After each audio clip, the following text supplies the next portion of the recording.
Durante la guerra, mientras Europa ardía bajo las bombas, en una zona tranquila de Polonia se levantó un campo pensado para borrar personas como si fueran basura. Auschwitz-Birkenau funcionaba como una máquina de exterminio constante.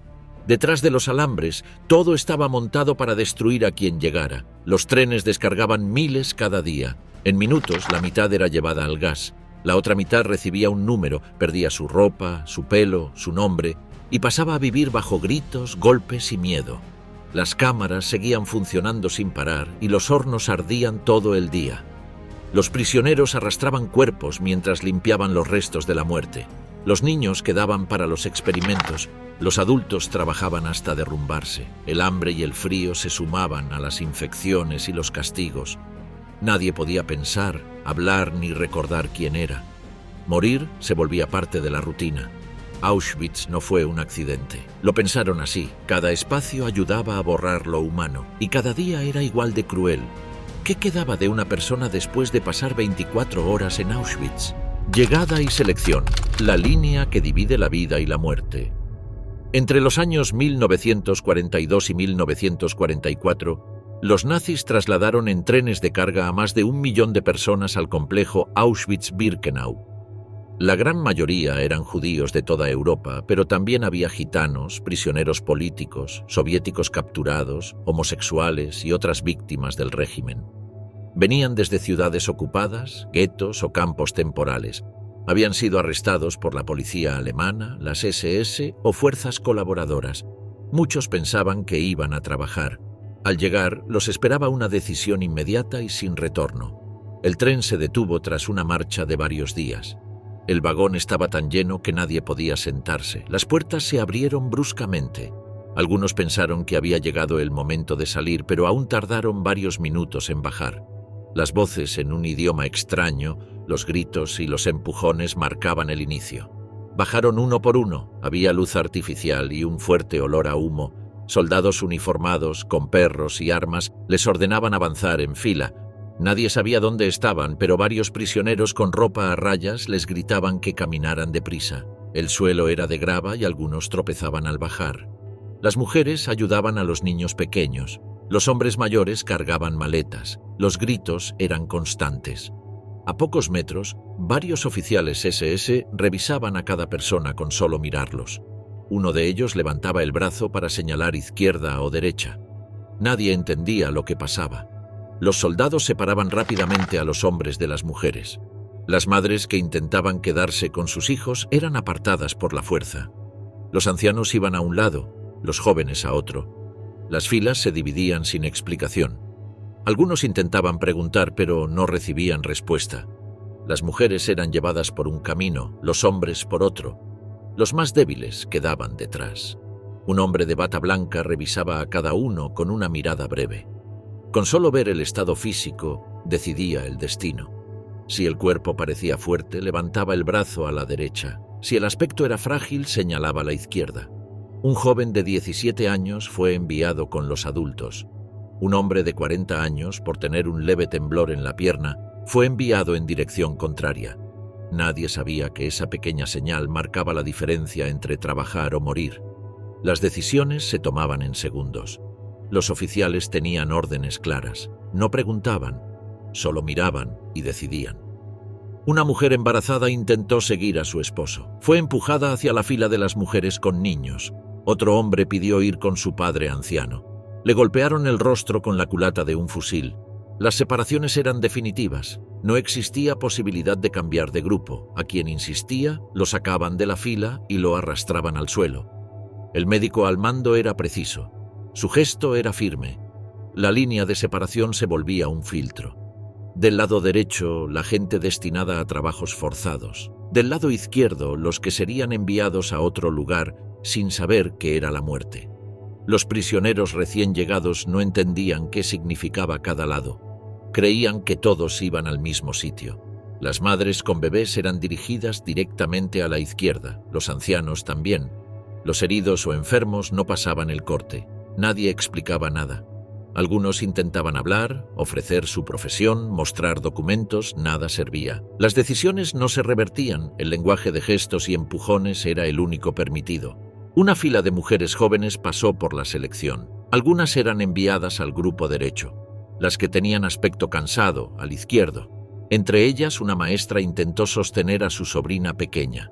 Un soldado SS la separó y mandó a la niña con el grupo que iba por la izquierda. La mujer no volvió a verla, los vagones seguían vaciándose. Cada uno contenía entre 80 y 100 personas. Algunos llevaban días sin comer. Los cuerpos estaban débiles, los rostros pálidos, los ojos hundidos. El ambiente era de confusión total. Nadie entendía lo que ocurría. Las órdenes eran gritadas en alemán. Quienes no obedecían eran golpeados. La escena se repetía vagón tras vagón. Las maletas eran confiscadas al bajar. Se apilaban en una zona aparte. Les dijeron que luego las recuperarían. Eso nunca sucedía. Las filas continuaban. Las separaciones eran cada vez más rápidas. Había que agilizar el proceso. Se trataba de mover miles de personas cada día. Un joven que había sobrevivido al gueto fue dirigido a la derecha.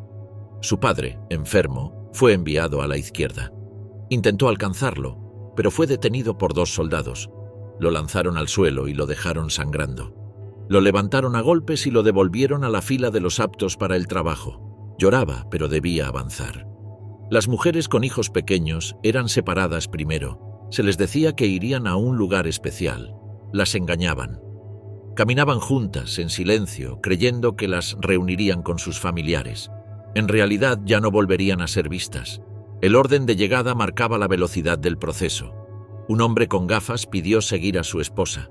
Explicó que era médico. Le golpearon en el pecho y lo mandaron al grupo de los hombres. Su esposa, con 2 hijos, fue apartada. Nadie daba explicaciones. Todo ocurría en menos de 30 segundos. Cada paso definía el futuro. El personal de apoyo, los prisioneros ya internos, ayudaban a ordenar las filas. Movían a los recién llegados con gestos y palabras rápidas. Algunos susurraban advertencias. Les decían que aparentaran fuerza, que se mantuvieran rectos. Sabían que una postura débil podía significar la muerte. Quienes ayudaban también eran víctimas, no elegían. Una mujer de cabello blanco fue tomada del brazo por un soldado. Fue dirigida a la izquierda sin revisión. No dijo nada.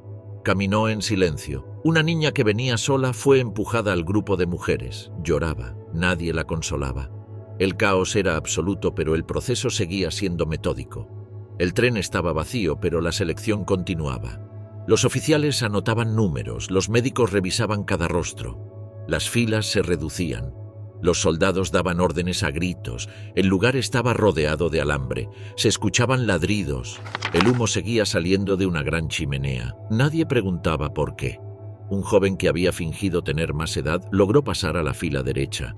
Tenía 15 años, pero dijo tener 18. Su cuerpo delgado casi lo delata. Otro joven de la misma edad fue separado por su baja estatura. Nadie verificaba nada. Solo importaba la impresión física. Las decisiones eran visuales. Una mujer vio cómo separaban a su esposo. Gritó su nombre. Fue golpeada. Nadie intervenía. Cada intento de resistirse se pagaba con violencia. Quienes obedecían eran dejados en pie. El castigo era inmediato. Nadie cuestionaba. El tiempo era escaso. Las filas eran dirigidas a diferentes puntos del campo. Algunos eran llevados a edificios de ladrillo, otros a una zona sin construcciones. No se les decía dónde iban. Avanzaban sin respuestas. Las preguntas no eran permitidas. Solo había una dirección: adelante. El proceso de selección era constante. Cada tren traía entre 1000 y 1500 personas. Se repetía día tras día. Algunos oficiales hacían el mismo gesto cientos de veces por jornada. El Zyklon B, el gas que mataba en silencio. Las cámaras estaban diseñadas para parecer salas comunes. Desde afuera, la estructura imitaba un bloque de duchas. Las puertas eran de metal, con ventanas pequeñas cubiertas por cristal grueso. El edificio tenía ladrillos normales y una rampa de acceso. El entorno estaba limpio y silencioso. Los soldados alemanes guiaban a los prisioneros con indicaciones secas. Todo estaba pensado para evitar el pánico. Los recién llegados eran llevados en grupo. Se les decía que entrarían a bañarse. Los oficiales señalaban la entrada con gestos firmes. Nadie explicaba más. Las personas caminaban despacio, sin saber lo que pasaba. Algunos preguntaban, no recibían respuesta. Dentro, el espacio era amplio. Las paredes estaban enlucidas. Había supuestas salidas de agua en el techo. Todo formaba parte del montaje. Las puertas se cerraban desde afuera. Se sellaban con barras metálicas. Un soldado giraba una rueda de presión. Desde el exterior no se escuchaba nada. Dentro, la gente esperaba instrucciones. Algunos se miraban confundidos. Otros mantenían a los niños cerca. Pasaban minutos sin que ocurriera nada. Luego se escuchaba un ruido metálico. Arriba, por unas pequeñas aberturas en el techo, comenzaban a caer los gránulos. El Ciclón B se introducía por esas aberturas. No se trataba de gas en estado natural. Era una sustancia sólida, en forma de cristales o bolitas impregnadas con un compuesto altamente tóxico. Al contacto con el aire cálido, liberaba vapores nocivos. 2 soldados de las SS vertían el contenido rápidamente y cerraban las compuertas. Uno de ellos tomaba el tiempo, el otro observaba por la mirilla.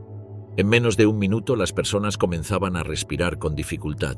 El compuesto afectaba el sistema nervioso, provocaba falta de oxígeno. Los ojos se irritaban, algunos colapsaban de inmediato, otros se empujaban hacia las paredes buscando aire. La gente gritaba, se oían golpes contra la puerta, el techo tenía marcas por dentro, las uñas dejaban rastros en el cemento. Las pérdidas no eran instantáneas. El tiempo promedio para el desenlace oscilaba entre 10 y 15 minutos. Dependía de la cantidad de sustancia, del número de personas dentro, de la temperatura y de la edad de los presentes. Los niños y ancianos perdían el conocimiento primero. Los más jóvenes resistían más. Algunos quedaban de pie, otros caían uno sobre otro. Las capas se apilaban. El procedimiento era observado por miembros del personal SS. Algunos anotaban detalles, llevaban registros. Una vez que ya no se oían sonidos, esperaban unos minutos más, luego accionaban el sistema de ventilación. Se trataba de turbinas colocadas en los techos, expulsaban el aire contaminado. Las válvulas se abrían lentamente, nadie entraba hasta que el olor se disipaba. Las cámaras estaban construidas con materiales resistentes. Las paredes soportaban la presión del compuesto. Las puertas tenían sellado doble. El sistema de cierre era hermético. El vidrio de las mirillas estaba reforzado. El objetivo era mantener el agente dentro sin escapes. Cada detalle había sido ajustado tras múltiples pruebas. El Ciclón B se almacenaba en latas metálicas. Cada una contenía entre medio kilo y 1 kilo de sustancia. Eran fabricadas en fábricas autorizadas por el régimen. El transporte se hacía por ferrocarril. Se descargaban en zonas ocultas del campo. El manejo requería precaución. Algunos soldados usaban guantes y máscaras durante la aplicación. Antes de cada sesión, los SS coordinaban los horarios, se revisaban listas, se confirmaba el número de personas en el grupo, se calculaba la dosis, se preparaban las aberturas de entrada del compuesto. El edificio era rodeado por personal armado. Nadie podía acercarse sin permiso. Todo el entorno quedaba sellado durante la operación. El diseño de las duchas falsas incluía incluso cañerías sin uso. Algunas boquillas estaban conectadas a la pared, pero no soltaban agua.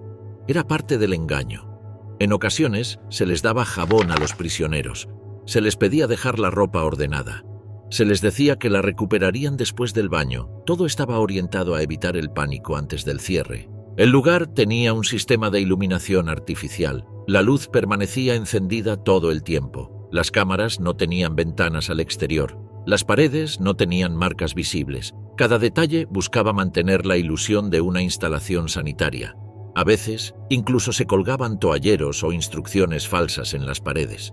El personal de las SS que participaba era entrenado. Sabían cuánto compuesto usar según la cantidad de personas.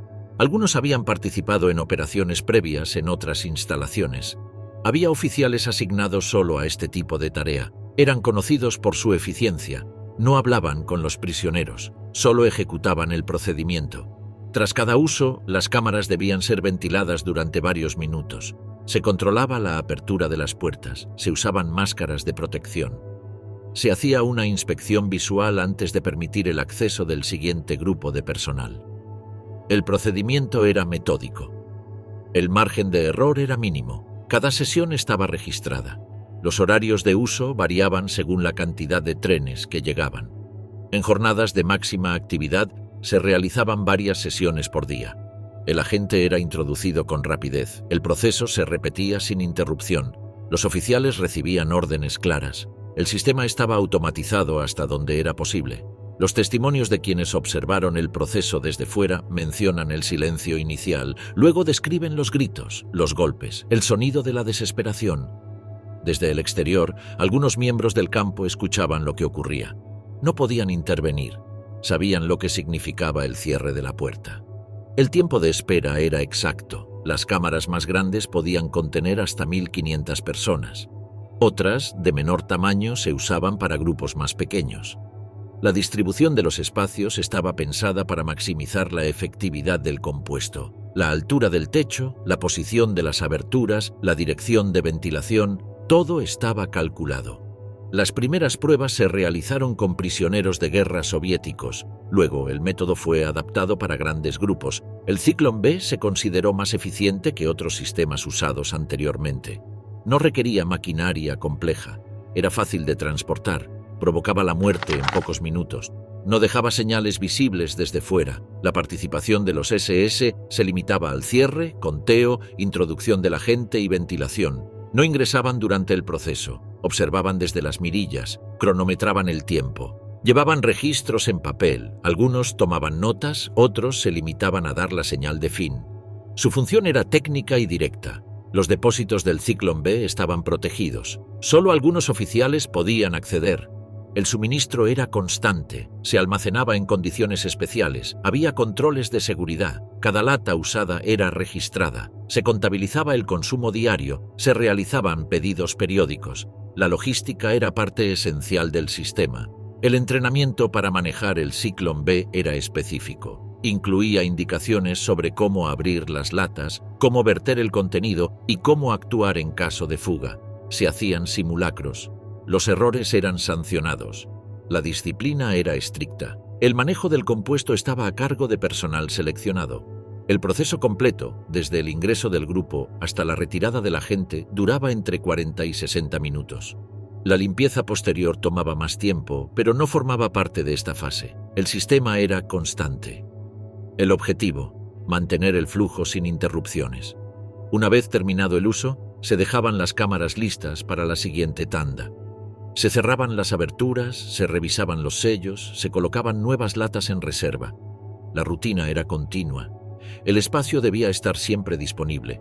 Las instalaciones con cámaras estaban dentro del conjunto de estructuras del campo. Estaban ubicadas en zonas delimitadas. Tenían cercas, puestos de guardia, iluminación permanente. El acceso era restringido. Todo movimiento era controlado. El Zyklon B fue producido por empresas autorizadas. Se fabricaba en Alemania. Su origen era industrial, usado antes para fumigar espacios. La transformación de su uso fue parte del plan. Se adaptó a gran escala. Su distribución se mantuvo en secreto. Los documentos del campo registraban cantidades usadas, fechas, unidades consumidas. Los reportes eran enviados a instancias superiores. El sistema funcionaba como una operación logística completa. Cada parte encajaba en la cadena. Los responsables del manejo de la gente cumplían su función sin expresar emociones. Eran parte del mecanismo. Seguían instrucciones, aplicaban el compuesto, esperaban, ventilaban, cerraban, reportaban. Todo ocurría en silencio, con precisión. El horno encendido, quemar miles sin parar. Los edificios de los crematorios estaban ubicados en distintas zonas del campo. Algunos estaban cerca de los barracones principales, otros más apartados. Cada bloque tenía su número. Las instalaciones eran visibles desde varios puntos, tenían chimeneas altas y muros reforzados. En ciertos sectores estaban rodeados por alambradas. Los hornos funcionaban con una combinación de carbón y gas. El sistema térmico era continuo. Cada unidad tenía varias bocas, en algunos modelos 3, en otros hasta 8. La temperatura debía mantenerse constante. Si bajaba, el proceso se volvía más lento. Por eso el encendido inicial era prolongado. Una vez activos, no se apagaban durante semanas. Cada horno tenía compuertas metálicas que se abrían hacia afuera. En el interior, la superficie de carga era plana. El cuerpo sin vida se introducía con una pala metálica larga. El diseño permitía una entrada rápida y un encendido uniforme. El calor venía de una cámara inferior. La combustión era alimentada por turnos. Se añadía carbón o gas desde el exterior. La reducción térmica completa de un solo cuerpo tomaba entre 20 y 30 minutos. pero el ritmo no era lineal. Durante los picos de actividad, los hornos eran usados sin pausas. Se hacían cálculos por lote. Las cámaras podían recibir hasta 3 restos a la vez, dependiendo del tamaño y la contextura. No se trataba de un proceso individualizado. Cada crematorio contaba con una sala de espera, una cámara de carga, una zona de encendido y una sala de control. Había paneles que regulaban el ingreso de aire. También se controlaba la dirección del humo. Las tuberías llevaban los gases hacia las chimeneas. El diseño buscaba evitar que el humo saliera por los costados. Durante los días de mayor actividad, los turnos se dividían en bloques de 8 a 10 horas. Se trabajaba de día y de noche. Las chimeneas no dejaban de emitir columnas grises. A veces, el humo se volvía espeso, cambiaba de color. Eso indicaba una sobrecarga. Se ajustaban las temperaturas, se limpiaban los conductos. El objetivo era mantener el flujo. El volumen diario superaba los 1000 cuerpos por instalación durante las fases más intensas. En total, entre todos los crematorios, podían procesar entre 3000 y 4000 restos en un día. Ese ritmo solo se mantenía cuando los trenes llegaban sin pausa. En jornadas más suaves, la cifra bajaba. La carga se realizaba en secuencia. Un grupo entraba por una puerta lateral, otro esperaba fuera. Los restos que no se desintegraban por completo se empujaban hacia el fondo. Luego se retiraban con pinzas largas, se volvía a encender la base. Se ingresaba el siguiente cuerpo. La rotación era constante, el calor debía sostenerse a toda hora. El diseño de las chimeneas permitía una salida vertical de los gases. La altura superaba los 10 metros. El tiro natural ayudaba a dispersar el humo. En los alrededores se colocaban pantallas o lonas. Algunas zonas eran ocultadas con arbustos plantados. El propósito era disimular la actividad ante los nuevos prisioneros. Los informes técnicos indicaban que la capacidad total de los hornos estaba pensada para una operación diaria ininterrumpida. Las piezas eran de metal refractario. Soportaban temperaturas superiores a los 1000 grados. Cuando se desgastaban, eran reemplazadas. Las reparaciones eran rápidas. Había materiales de repuesto almacenados cerca. El encendido inicial de cada horno requería varias horas. Se usaban maderas, aceites y carbón seco. Una vez que la cámara alcanzaba la temperatura ideal, se empezaba la operación real. El mantenimiento era diario. Se revisaban las paredes internas, se retiraban residuos sólidos, se limpiaban los depósitos de cenizas. Las cenizas se acumulaban en contenedores de acero. Se retiraban cada cierto número de cargas, se enfriaban en recipientes abiertos. Luego se tamizaban para separar fragmentos grandes. Algunas eran almacenadas, otras esparcidas en zonas señaladas. El proceso era parte de la rutina, no se alteraba el ritmo de incineración. Durante ciertos periodos se habilitaron áreas al aire libre para quemas adicionales.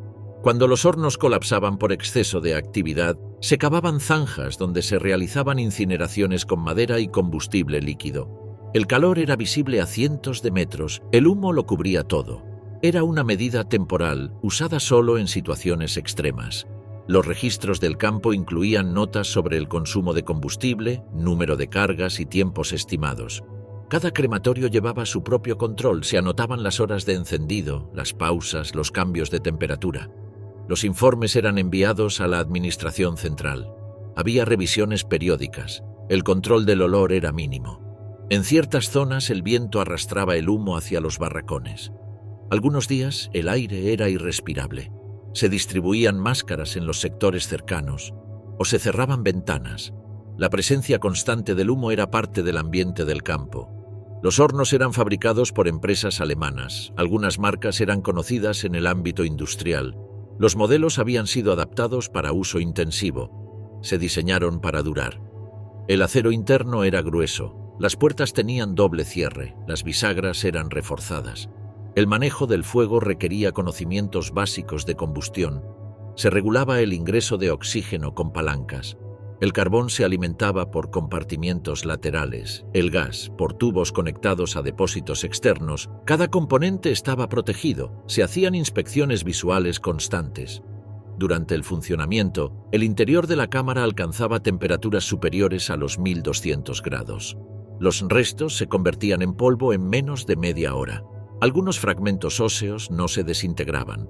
Se recogían después, se trituraban por separado. Todo era parte del ciclo operativo. Cada edificio tenía una sala adjunta donde se almacenaba el carbón. Los depósitos eran cargados con carretillas. El suministro se renovaba cada semana.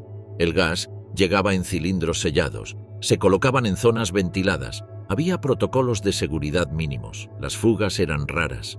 El sistema era simple pero constante. La planificación de los turnos de incineración seguía el ritmo de llegada de los trenes. En días con muchas deportaciones se ampliaba el horario. Se preparaban los hornos desde la madrugada. No se paraban ni en la noche. Las luces quedaban encendidas. El ruido del fuego era continuo. Las estructuras del crematorio incluían zonas de espera, pasillos de carga, salas técnicas, áreas de depósito. Todo estaba conectado. El movimiento era fluido, no había interrupciones. Se evitaban demoras. Las órdenes eran claras. Se seguía una secuencia sin margen de error. Algunos hornos eran más modernos. Tenían mecanismos automáticos de cierre, se calentaban más rápido, consumían menos carbón, permitían una rotación mayor. Fueron instalados en etapas posteriores. Su uso reducía el tiempo total de operación. Aumentaban la cantidad diaria de tratamientos térmicos. Los diagramas del campo muestran cómo cada crematorio estaba ubicado en relación a los barracones y a otras instalaciones clave. Se privilegiaba la eficiencia logística. Los caminos eran rectos. Las entradas estaban alineadas. Todo buscaba reducir el tiempo entre llegada, procesamiento y eliminación. La visibilidad del humo era constante. Desde cualquier punto del campo se podían ver las chimeneas. Algunos días el cielo quedaba cubierto. El olor se impregnaba en la ropa. No había forma de evitarlo. La actividad de los hornos marcaba el ritmo del lugar. En algunos informes se mencionan reparaciones hechas sobre la marcha. Se cambiaban ladrillos, se reforzaban con puertas. El desgaste era alto, pero el sistema estaba hecho para resistir. Los materiales venían de Alemania. Se hacían pedidos mensuales. No faltaban suministros. Durante los últimos meses del campo, la frecuencia de uso aumentó. El ritmo fue extremo. Las chimeneas trabajaban sin pausa. El consumo de carbón se duplicó. Se reportaron fallos menores. Pero no se detuvo el proceso. El objetivo era mantener la operación completa hasta el final. Los hornos se convirtieron en parte del paisaje, siempre activos, siempre encendidos. El fuego no se apagaba, era la parte final del sistema, el cierre silencioso de cada jornada. Sonderkommando, esclavos del silencio. Los Sonderkommandos eran grupos forzados de prisioneros seleccionados para tareas relacionadas con la gestión de restos humanos, separados del resto y marcados por el conocimiento de lo que nadie más podía ver. Al llegar los transportes, los hombres más jóvenes y fuertes eran apartados de inmediato. Algunos no sabían por qué. Otros intuían que no era un favor. Después de la selección, si mostraban buen estado físico, podían ser conducidos a otro sitio, lejos del grupo. No regresaban a los barracones comunes, no recibían uniforme rayado. Se les daba ropa diferente. A veces, la misma que llevaban los fallecidos. Los recién asignados no sabían al principio cuál era su función. En cuestión de minutos lo descubrían. Los llevaban hasta las puertas de los crematorios o a las zanjas abiertas. Ahí veían lo que pasaba después del gas. Su tarea era mover cuerpos, recogerlos del suelo, colocarlos en montones, sacarlos de las cámaras, arrastrarlos, empujarlos, levantarlos, todo en completo silencio. La orden era clara. Ningún cuerpo podía quedar fuera de la secuencia. Algunos venían con los ojos abiertos, otros con heridas provocadas por la desesperación. El olor era permanente, la piel dañada, los líquidos, los fragmentos. El aire se volvía espeso, el trabajo no se interrumpía, la rotación era constante. Los Sonderkommandos debían quitar el cabello de los cadáveres. Se usaban tijeras grandes o cuchillas de afeitar. El pelo se guardaba en sacos, se enviaba para procesarlo. También tenían que revisar la boca de cada cuerpo. Si encontraban piezas de oro, las extraían con pinzas. Todo diente dorado debía ser recogido. Luego se fundía por separado. Había que clasificar los objetos personales, zapatos, gafas, muletas, cinturones. Todo iba en contenedores distintos, se lavaba, se contaba y se almacenaba. Nada se perdía. Cada prenda servía para otro deportado. Cada objeto se reutilizaba. No se permitía desechar nada. Los Sonderkommandos trabajaban sin relojes. Las jornadas se medían por el humo de las chimeneas. Cuando se apagaban, podían descansar. Cuando se volvían a encender, regresaban a la tarea. Algunos días no había pausas. Comían cerca de los hornos. Dormían en barracas especiales, alejadas del resto. Nunca se mezclaban con otros prisioneros. Sabían más que nadie. Habían visto lo que ocurría adentro. Reconocían el sonido de la puerta al cerrarse. Sabían cuánto tardaban los gritos en desaparecer. Escuchaban todo. El peso del conocimiento los hacía distintos, pero también los convertía en una amenaza para quienes mandaban. Por eso eran rotados. Ningún grupo duraba mucho. Después de varias semanas eran sustituidos por otros. Los antiguos eran eliminados sin previo aviso. Se les llamaba al patio, se les daba una orden, se les decía que cambiarían de función y no volvían. Algunos entendían desde el primer día que ese era el final inevitable. En ciertas ocasiones, los Sonderkommandos escribieron lo que veían. Usaban trozos de papel, lápices robados, tinta improvisada. Escondían los mensajes entre las paredes. Los enterraban cerca de los crematorios. Algunos de esos textos fueron encontrados después. Decían lo que no podía decirse. Describían cómo cargaban cuerpos, cómo contaban niños, cómo separaban a las madres. Uno de esos escritos decía: «Nos obligan a recoger a los que ayer estaban vivos. Vemos sus caras, escuchamos sus voces. Y ahora tenemos que empujarlos al fuego». Otro decía: «Ya no sentimos los brazos. El olor no se va, el silencio nos cubre». A pesar del aislamiento, algunos intentaron avisar al exterior. En un caso, un grupo logró hacer llegar una nota a otro sector del campo. Decía simplemente: «Esto no es trabajo, es otra cosa». Pero la vigilancia era estricta. Cualquier intento de contacto se castigaba de inmediato. La mayoría guardaba todo en la memoria. Las barracas donde dormían eran vigiladas, no podían salir sin permiso, no recibían visitas, no participaban de desfiles ni recuentos generales. Vivían en un mundo aparte. Veían las columnas llegar, veían las cenizas salir, sabían el destino de cada nuevo prisionero. Sabían que el tren era una sentencia. Algunos Sonderkommandos participaron en revueltas. En octubre de 1944, un grupo en Birkenau destruyó parcialmente uno de los crematorios. Habían escondido explosivos que obtuvieron a través de contactos secretos. Cuando estallaron, el humo se mezcló con los gritos. Fue un acto desesperado. La respuesta fue inmediata. Decenas fueron ejecutados, pero el mensaje quedó. Los jefes de los crematorios daban órdenes directas, no permitían errores. Si un cuerpo no era cargado a tiempo, se castigaba al grupo. Si algo se salía de la secuencia, se suspendía la comida. Si alguien hablaba sin permiso, desaparecía. El orden debía mantenerse. Todo debía fluir como una línea de montaje. El olor impregnaba la piel. Los Sonderkommandos decían que no podían quitarse el humo de encima. Se lavaban, se raspaban la piel, se cambiaban de ropa. Nada servía. El fuego quedaba dentro. Algunos empezaban a hablar solos. Otros dejaban de comer.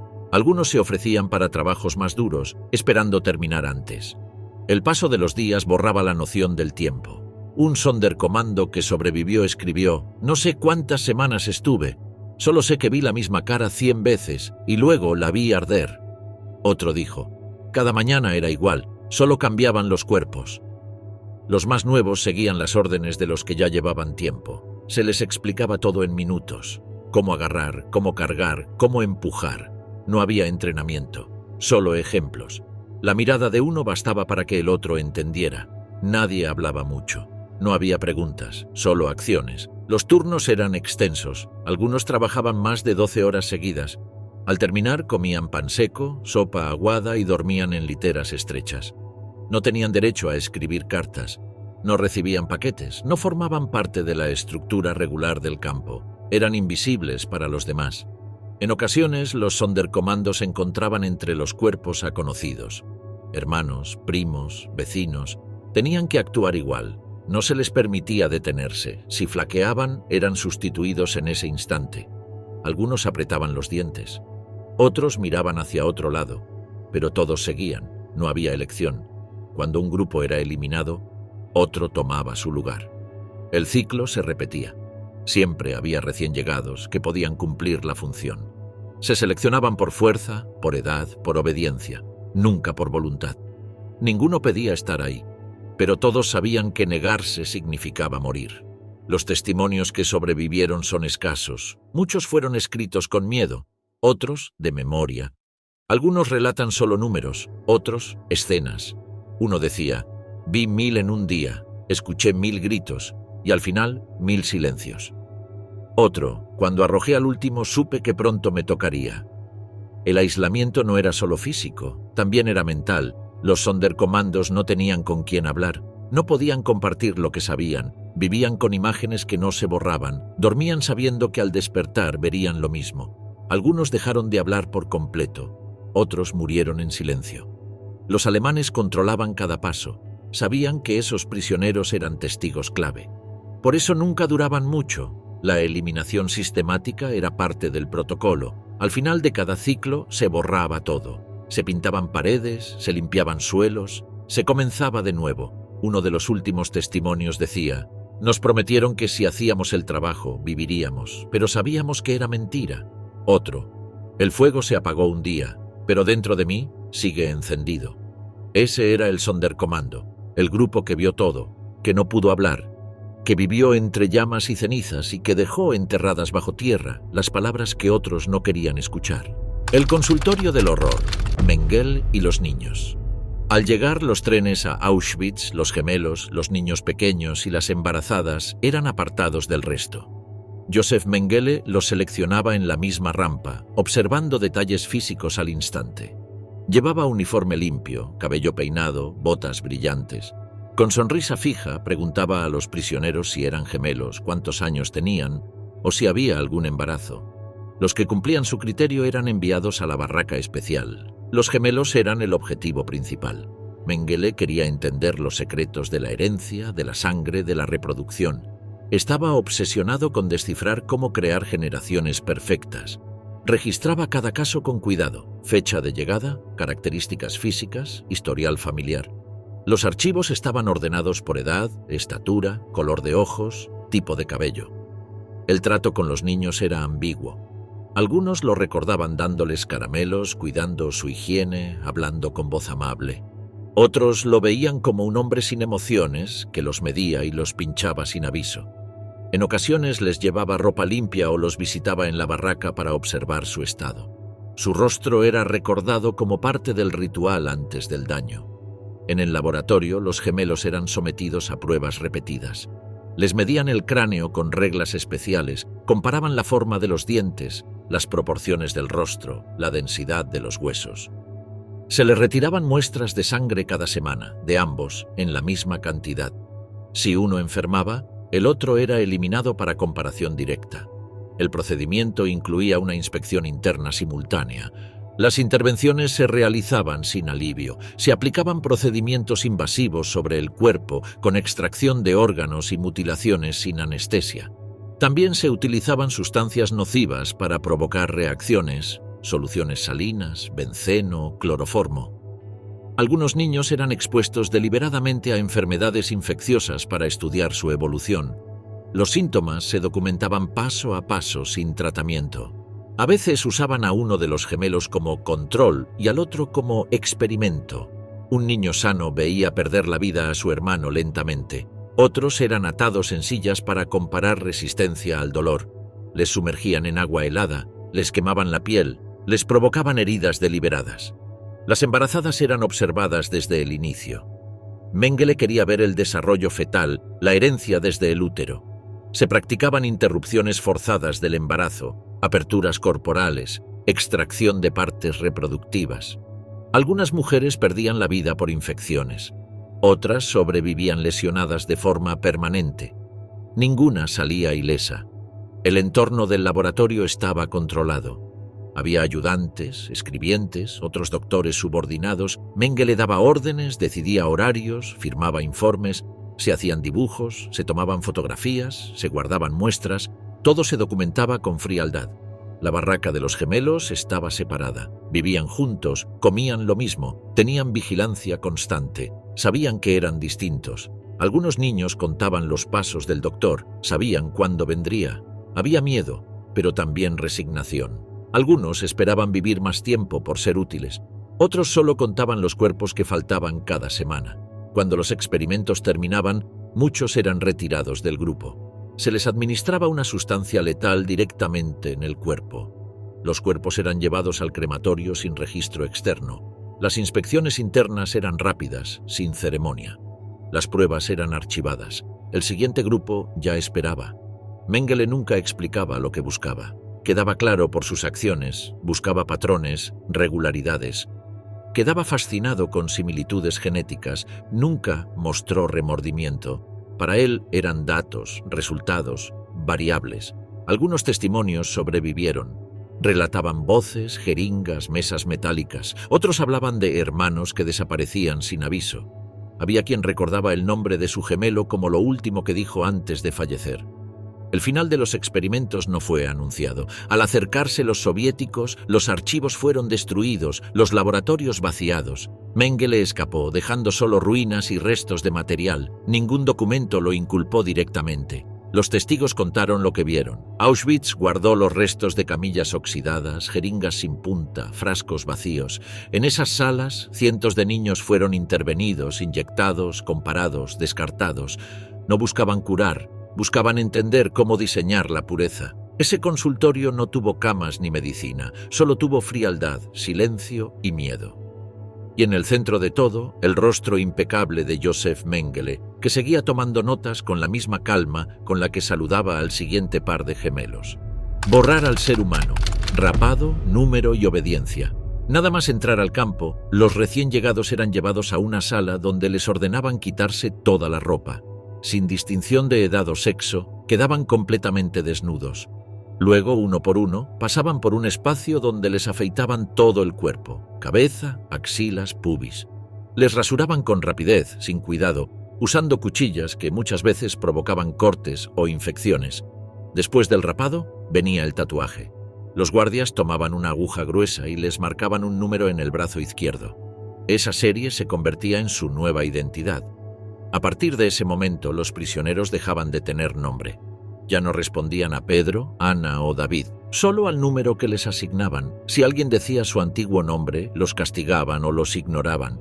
La orden era clara, solo existía el número. La ropa del campo era uniforme y sucia. Entregaban camisas rotas, pantalones desgastados, chaquetas sin botones. Ninguna prenda pertenecía a quien la usaba. Todo era reciclado de muertos o anteriores prisioneros. Algunos recibían ropa de mujer aunque fueran hombres o de adultos siendo niños. No importaba. El objetivo era despersonalizar por completo. Junto con la ropa les daban unos zuecos de madera, casi siempre del tamaño incorrecto. Al caminar los pies sangraban, se llenaban de ampollas.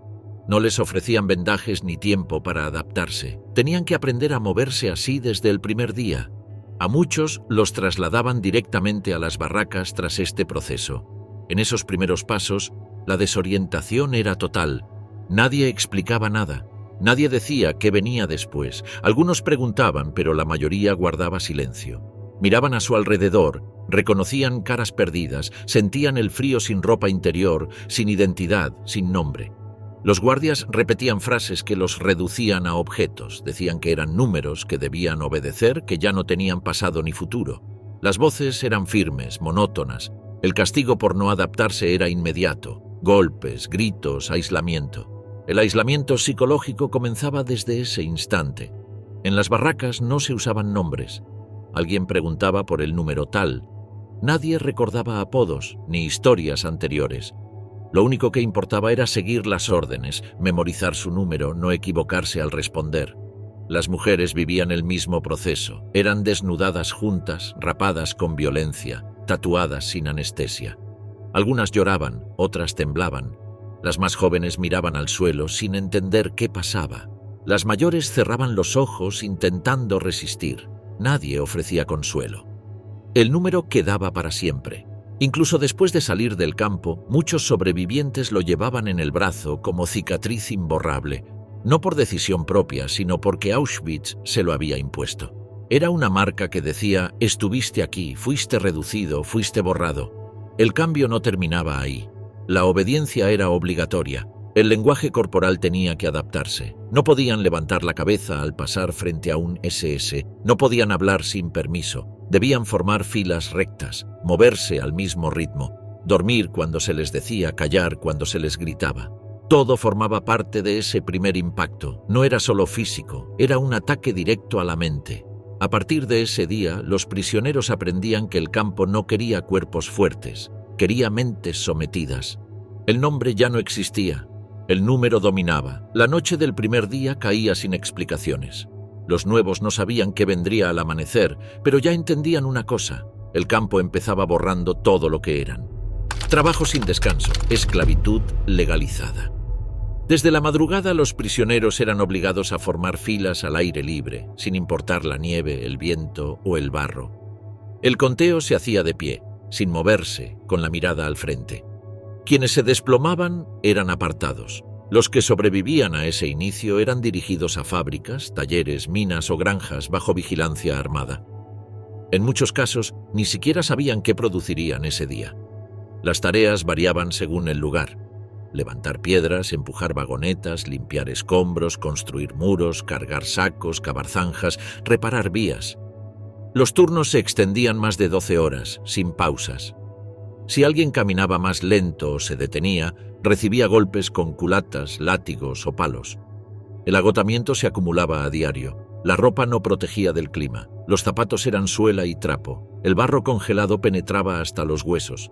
Las fábricas instaladas por empresas alemanas aprovechaban esa mano de obra sin costo. Se producían municiones, piezas metálicas, textiles. El rendimiento era controlado por capataces y supervisores. Los que no cumplían cuotas eran castigados. Algunos morían al caer en las máquinas, otros eran ejecutados como ejemplo. En los campos agrícolas, el ritmo lo marcaban los gritos y las botas. El sol quemaba, la lluvia embarraba, el hielo cortaba. En las minas de sal o grava, el aire era espeso y el polvo cegaba. Los túneles eran estrechos y húmedos. Los que tosían o sangraban quedaban atrás. El oxígeno escaseaba. El que tropezaba arrastraba a los demás. Muchos quedaban enterrados por derrumbes. En la reparación de vías férreas se arrastraban durmientes y se martillaban clavos por horas. La espalda se arqueaba, los dedos se rompían, las heridas se infectaban. El almuerzo consistía en una sopa aguada y un trozo de pan. Se comía en cuclillas, bajo la mirada de los guardias. A veces el tazón caía y ya no había comida. Algunos intentaban tragar tierra o nieve. Cada caloría era vital. Los cuerpos se encogían, las piernas temblaban al caminar. Los pies sangraban dentro de zapatos rotos. La noche no traía descanso. Al regresar al bloque se repetía el conteo. Si faltaba alguien, todos esperaban de pie durante horas. Los muertos eran arrastrados. Algunos no volvían porque se desplomaban en el barro y eran ejecutados. Otros desaparecían sin explicación. Dormir era un privilegio incierto. Las barracas estaban saturadas, infestadas de piojos y ratas. Los cuerpos dormían pegados, con la ropa mojada y el estómago vacío. Las enfermedades surgían rápido: disentería, fiebre tifoidea, escorbuto, neumonía. No había tratamiento. Los enfermos seguían trabajando. Algunos usaban trapos como vendas. Otros se amarraban las piernas con cuerdas para no colapsar. Los que perdían la fuerza eran arrastrados por sus compañeros para evitar la ejecución inmediata. El clima era un verdugo constante. En invierno, la nieve cubría todo y el viento congelaba los pulmones. En verano, el sol rajaba la piel, la ropa no cambiaba, no había descanso al mediodía, se trabajaba bajo tormentas, entre relámpagos, con barro hasta los tobillos. Las caídas eran frecuentes. Los tobillos se torcían, las manos se fracturaban, nadie podía detenerse. Si alguien ayudaba a un herido, recibía el mismo castigo. Algunos prisioneros eran enviados a comandos especiales que trabajaban fuera del campo principal. Marchaban kilómetros a pie hasta llegar al lugar. Muchos no regresaban. El cansancio, las enfermedades y las palizas diezmaban los grupos. En algunos casos, se les obligaba a cargar cadáveres de compañeros muertos en la jornada. El regreso era lento, en silencio, bajo la mirada de las torres. Las cifras de muertos por agotamiento se acumulaban. No se registraban oficialmente. Solo eran retirados al final del día y reemplazados por nuevos prisioneros. El sistema estaba diseñado para exprimir hasta la última gota de energía. No importaba el nombre, el origen ni la edad. Todos eran convertidos en brazos que producían sin pausa. El concepto de trabajo como redención era propaganda. En la práctica era una condena sin fin. Las jornadas no tenían límite, las herramientas eran rudimentarias y la vigilancia era constante. Los golpes eran parte del ritmo, el dolor no se curaba, solo se acumulaba. La esclavitud en Auschwitz no tenía grilletes visibles, era una cadena de tareas interminables, de castigos por fatiga, de muerte lenta por desgaste físico. El cuerpo dejaba de responder, los músculos se rompían, la mente se nublaba. El instinto de moverse era lo único que quedaba. Cada día empezaba igual, cada noche terminaba con menos personas, y los hornos seguían encendidos, esperando los cuerpos de los que ya no podían cargar una piedra más. El estómago vacío, morir comiendo aire. La alimentación en Auschwitz estaba calculada para destruir. Cada prisionero recibía en promedio menos de 1.200 calorías al día. Esa cantidad apenas cubría un tercio de lo necesario para sobrevivir en reposo y mucho menos para quienes trabajaban 12 horas seguidas. El sistema estaba diseñado para generar debilitamiento físico progresivo hasta el colapso. Por la mañana, la ración consistía en una infusión negra sin azúcar, etiquetada como café, pero que no contenía grano alguno. El líquido, oscuro y aguado, se servía caliente y era lo único disponible hasta la tarde. Al mediodía se entregaba una sopa espesa elaborada con restos de verduras en mal estado, col fermentada o nabos, a veces mezclados con mondaduras. No tenía sal, carne ni nutrientes. En muchos casos flotaban insectos o trozos de cartílago. Algunos prisioneros removían con el dedo antes de beber, otros tragaban sin mirar. Por la noche se repartía un pedazo de pan negro, del tamaño de una mano. El pan era compacto, húmedo, con sabor a moho. Su masa incluía serrín, pulpa de remolacha, cáscara de papa y harina adulterada. Esa pieza era lo más valioso del día. Se entregaba también una cucharada de margarina rancia, queso viejo o, en casos excepcionales, una salchicha hecha con recortes. Quienes no estaban asignados a trabajo especial jamás veían grasa o proteína. El hambre se convirtió en obsesión. Desde el primer día, el estómago dictaba cada pensamiento. Algunos ocultaban trozos de pan bajo la camisa, otros contaban las migas en la palma. Se aprendían los horarios exactos, los recipientes, el color de las sopas. Tomar comida sin permiso podía costar golpes o la pérdida de la vida, pero muchos lo intentaban. Las ratas, los restos del suelo y las cáscaras en la basura se volvieron parte del menú. El cuerpo humano, sin alimento suficiente, entra en deterioro lento. Al principio se pierde grasa, luego músculo, el rostro se afina, los ojos se hunden, los brazos se vuelven huesos cubiertos por piel. La piel se reseca, se agrieta, pierde color, las uñas se rompen, el cabello se cae. Se generan edemas en piernas, manos, cara. Las articulaciones duelen, el paso se hace arrastrado. Respirar cuesta más.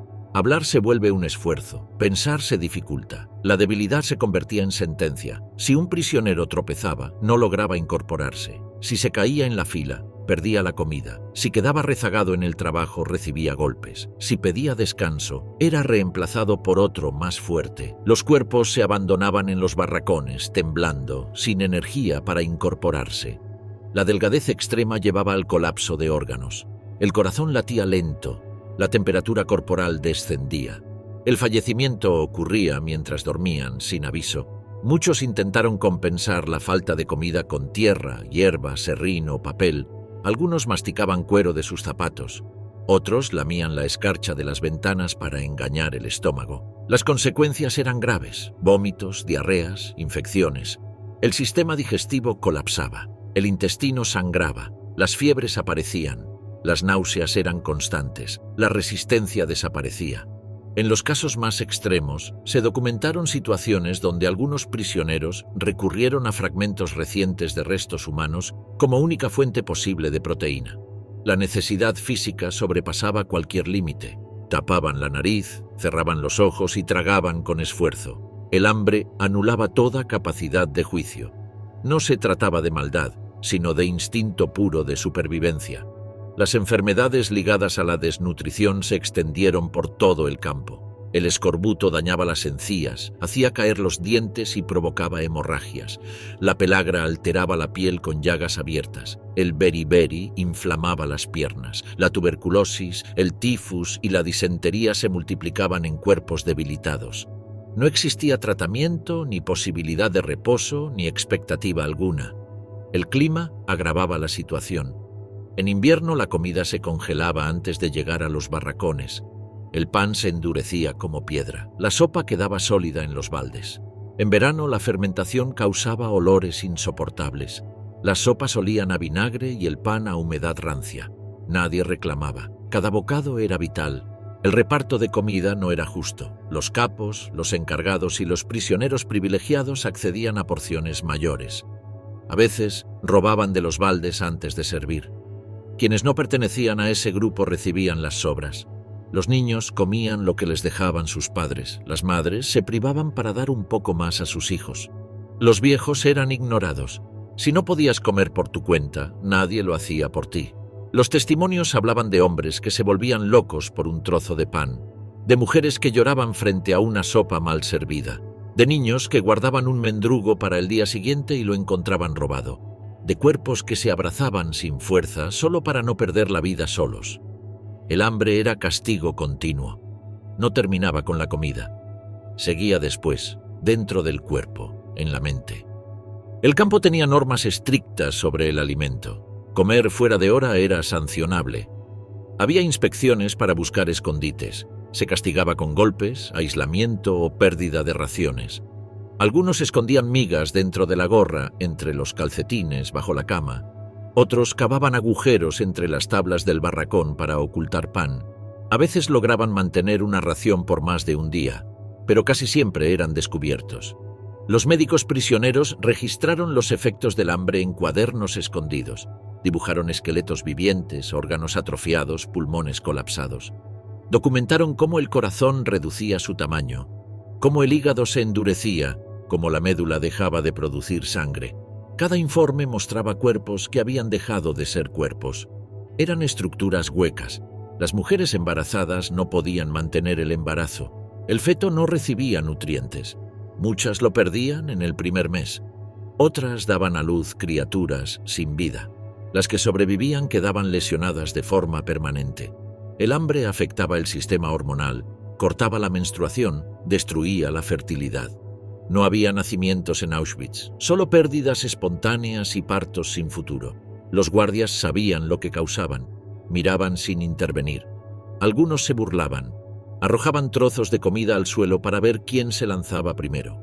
Disfrutaban viendo cómo los prisioneros peleaban entre ellos por una cáscara. Jugaban a esconder pan para observar la reacción. Era una forma más de control, el hambre como herramienta de dominio. Los que lograban sobrevivir más tiempo eran los que encontraban maneras de resistir sin comida. Algunos dormían más horas para consumir menos energía. Otros masticaban durante minutos una miga para engañar al estómago. Los más resistentes eran quienes no gastaban fuerza en hablar, caminar o pensar. El objetivo era aguantar. Cada día era una meta.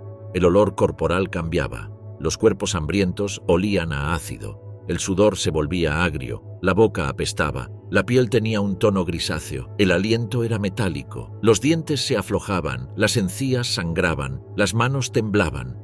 El cuerpo era un conjunto de señales que anunciaban el final.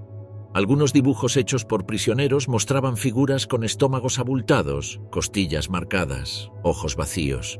Otras imágenes mostraban escenas de distribución, filas eternas, cuencos vacíos. Los artistas escondían estos dibujos en dobles suelas o entre paredes. Muchos no sobrevivieron, sus obras sí. La comida no era solo alimento, era símbolo de esperanza. Un trozo de pan era un regalo, una sopa tibia, una bendición, un cambio de menú, una fiesta. La llegada de un convoy con prisioneros nuevos significaba que tal vez alguno tenía comida escondida. Se ofrecían zapatos por una patata, se negociaban camisas por una cucharada. Perder la vida por hambre en Auschwitz era frecuente. No había registro exacto. Miles desaparecieron sin diagnóstico, sin aviso, sin testigos, se apagaban en la noche, en el trabajo, en la fila. Nadie los enterraba, nadie anotaba su nombre, solo dejaban de estar. El hambre no era descuido, era método, era sistema, era exterminio lento y sin ruido. Auschwitz quitaba la vida con gas, pero también la quitaba con aire. Lecciones de terror, matar frente a todos. Dentro del campo de concentración de Auschwitz, las ejecuciones públicas servían como un mensaje visual de lo que les esperaba a quienes desobedecieran las reglas. No solo eran eliminaciones, eran exhibiciones meticulosamente montadas para quebrar la voluntad colectiva. El acto se preparaba desde temprano. Los prisioneros sabían que el sonido de una sirena fuera de hora o el llamado repentino al patio no era una orden cualquiera. Era una señal, algo iba a pasar. Las víctimas eran seleccionadas por distintas razones. Algunos habían intentado escapar, otros habían ayudado a un compañero enfermo, tomado pan, hablado con alguien de otra barraca o desobedecido una orden menor.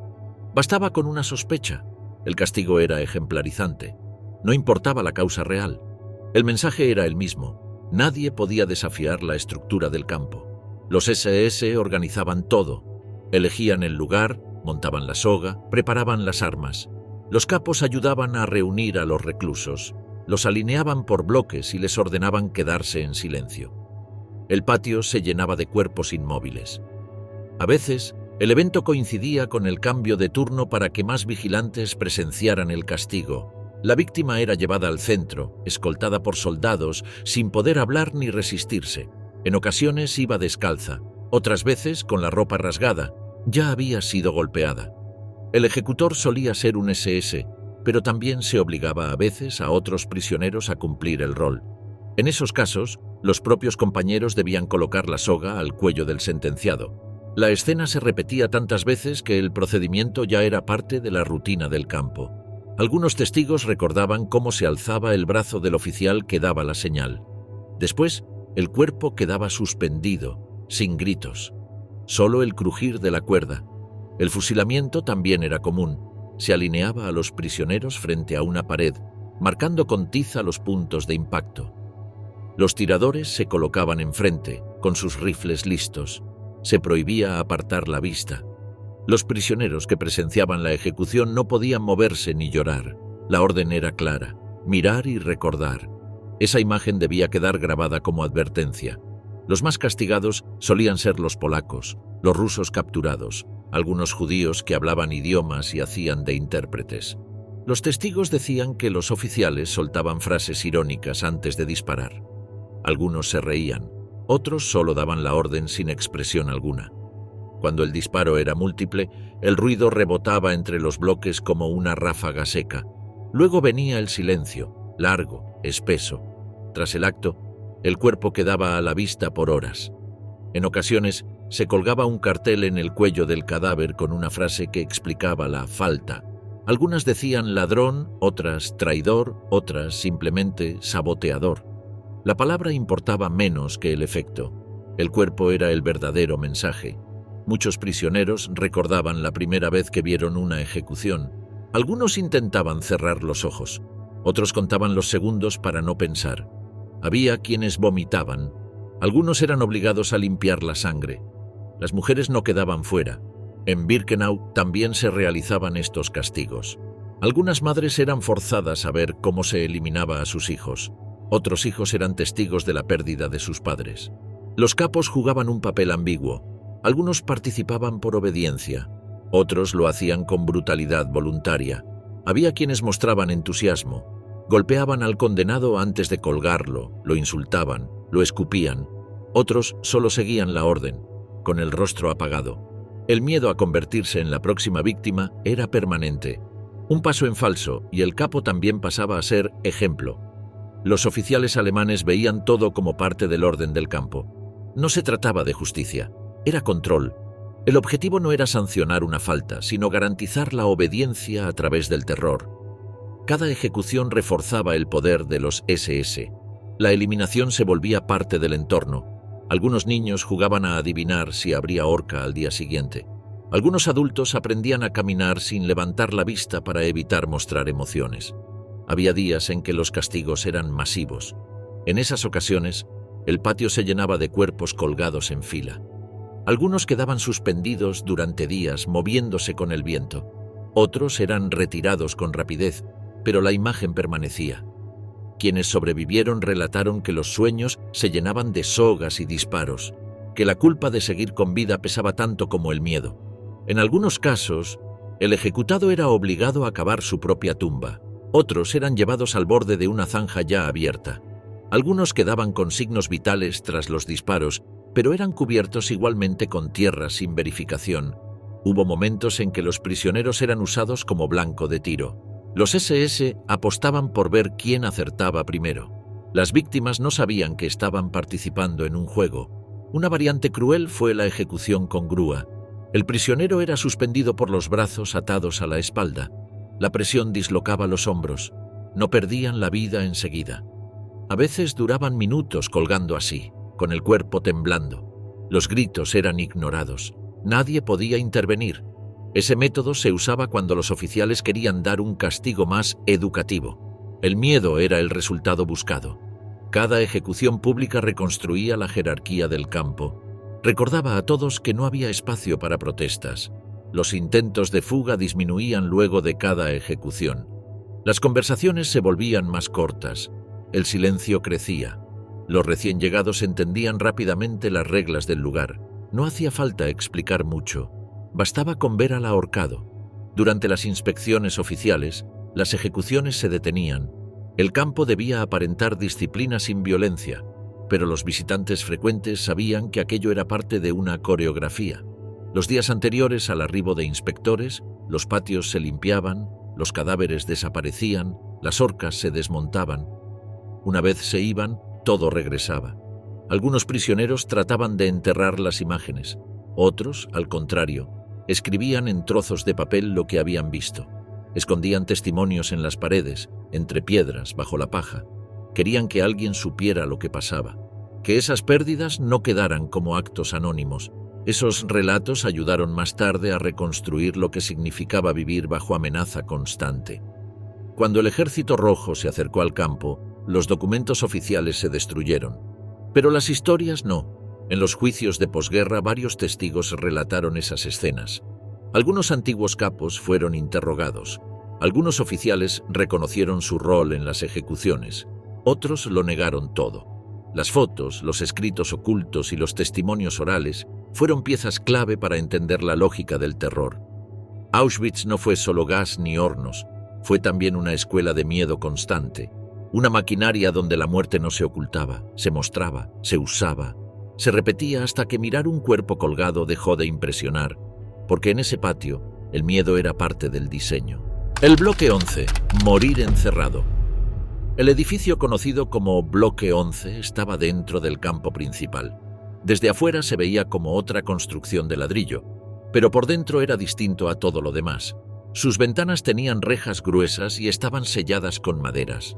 No entraba la luz, tampoco el sonido. Era un sitio donde los prisioneros quedaban fuera del mundo. En la planta baja funcionaba una oficina de la SS y una sala de espera. Desde ahí se decidía quién bajaba. Las escaleras conducían al subsuelo, donde empezaban los castigos. El pasillo era angosto. Las paredes estaban húmedas. Había puertas metálicas cerradas por ambos lados. Cada una conducía a un espacio más pequeño que una celda común. Algunos cuartos no tenían más que un orificio para el aire, otros carecían de ventilación. Las celdas de pie eran cubículos de menos de 1 metro cuadrado. 4 prisioneros debían entrar juntos, mantenerse erguidos, sin sentarse. Pasaban la noche sin moverse, sin poder girar. El piso era de cemento. El aire se volvía espeso a las pocas horas. Algunos vomitaban, otros se desmayaban. El dolor de piernas, espalda y cuello se volvía insoportable. Al día siguiente eran llevados directamente al trabajo. Luego volvían a la misma celda. Las celdas oscuras eran utilizadas para el aislamiento total. Medían poco más de 1 metro de largo por 1 de ancho. Carecían de ventanas. Las paredes absorbían el sonido. Al cerrar la puerta, quedaban sin contacto. Ahí se encerraba a quienes cometían faltas menores o eran acusados sin pruebas. Algunos pasaban 3 días, otros más de 1 semana, sin luz, sin alimento, sin descanso. El castigo incluía largos periodos sin comida. Algunos eran encerrados con la orden de no recibir agua. El cuerpo empezaba a fallar en pocas horas. Los labios se agrietaban, la lengua se hinchaba, el estómago colapsaba. Los que gritaban eran ignorados. Si golpeaban la puerta eran amordazados. A veces les retiraban la ropa. La combinación de frío, humedad y debilidad destruía el cuerpo por completo.